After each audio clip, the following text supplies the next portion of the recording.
All right, so the New Delhi Declaration has been adopted. The negotiations going on to the final hours, even up until this morning. Consensus language has been found.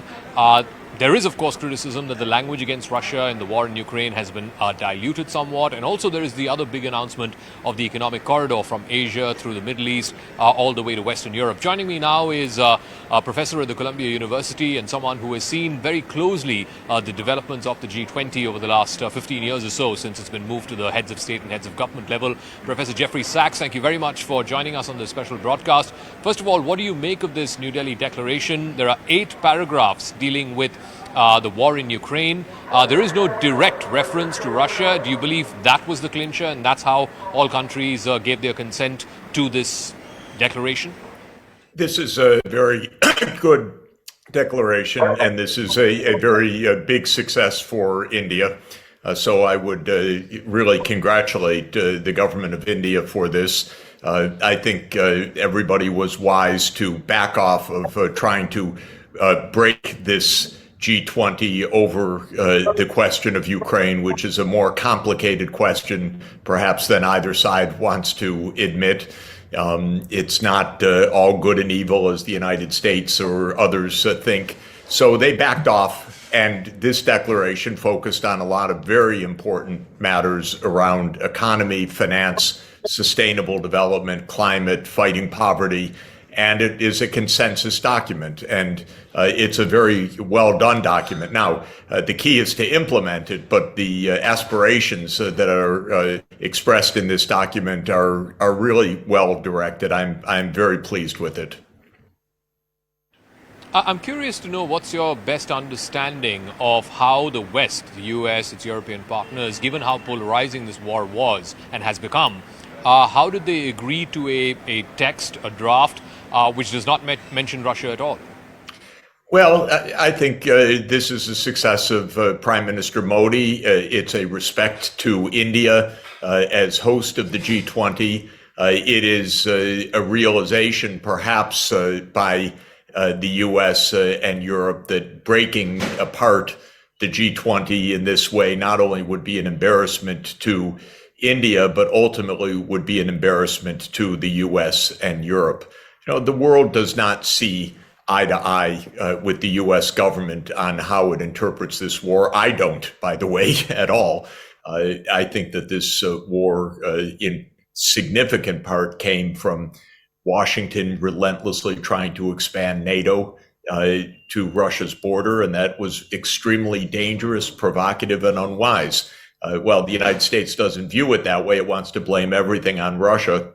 But the fact of the matter is, most of the world doesn't side with the US on this. Most of the world sides with peace, and would the leading powers stop making trouble for everybody and sit down and negotiate. And that's really the spirit of this document. And I think it was a lot of very capable diplomacy by India, and personal diplomacy, I would add, by Prime Minister Modi that brought the success to this joint declaration and to the summit. I also want to know your thoughts on this new economic corridor that's been launched from India, involving the UAE and Saudi Arabia, going all the way to France and Germany, of course, backed by the United States. Do you think this is a direct challenge to the Belt and Road Initiative of China? You know, it's a road, and it's good. Of course, the United States, again, the U.S. government is almost childish in seeing everything as something against someone else. This is part of the needed interconnections across Eurasia. So it's desirable. It is absolutely complementary to the Belt and Road Initiative. If we could actually behave better than children and not see everything as a challenge to someone else, but actually as something where we cooperate, we would understand the world better and make the world better. This corridor sounds like a very good idea, but it's part of the same vision as the Belt and Road Initiative. And I want the United States government, I hope the government of India and others, don't badmouth the Belt and Road Initiative. It's a very valuable initiative. It is complementary to this initiative, but it's all part of the same idea of creating an interconnected modern, peaceful infrastructure of trade. And in this sense, I'm happy with this initiative, but I'm not happy with it being called a rebuke to the Belt and Road or an answer to the Belt and Road. That's nonsense. It's a road, is what it is, and it's a corridor that we need. And very quickly, how may, many are saying that the G20 here in Delhi sort of symbolizes or ushers in a sort of a slightly more nuanced positioning when it comes to this emerging world order. The war in Ukraine, clearly, it has not gone as per the West's expectations or as per Ukraine's expectations. So maybe there is a bit of a tempering down of the West's own capabilities and perhaps certainly Ukraine's own capabilities. And now you have this corridor involving U.S. partners and allies, the likes of Saudi Arabia and the UAE in the Middle East. And then you have France, Germany and Italy in Western Europe. Is this a pitch yet again by the U.S., of course, incorporating countries like India to once again push collectively through these multilateral channels and fora, perhaps in a way to send out a signal to Beijing? Again, we are in a multipolar world. We're in a world where China is a superpower, India is a superpower, the United States is a superpower. We're in a multipolar world. The idea that this is a game where now the US and India team up against China is not a reality. India has its own interests. China has its own interests. The US has its own interests. Everybody needs to behave respectfully because each region is powerful. Each region is part of a global cooperation. This is not a game. This is not a game of chess. This is not a game of Risk. This is not a game on a chessboard. It's not a game at all. It's actually our one Earth, one family, one future, to quote the opening line of this G20.